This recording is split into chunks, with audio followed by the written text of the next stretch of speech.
Биодент е една моя реализирана мечта, която датира от 30 години. През 1979 година завърших стоматологичното си образование в стоматологичен факултет град София.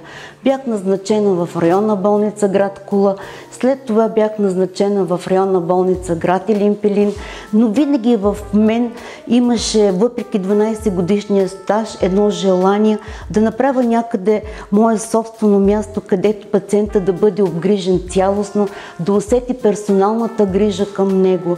И ето, че в 1991 година аз основах първия частен кабинет в град Елин Пелин.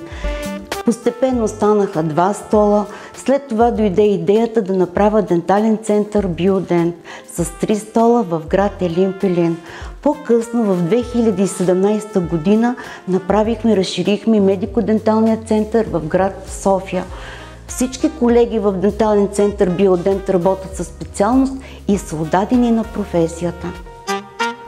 30 години по-късно все още сме отдадени на наложените си принципи.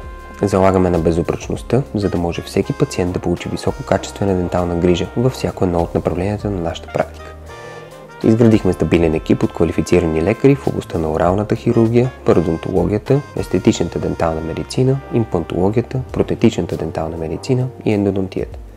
За отличното здраве на нашите пациенти се грижат над 20 лекари и асистенти.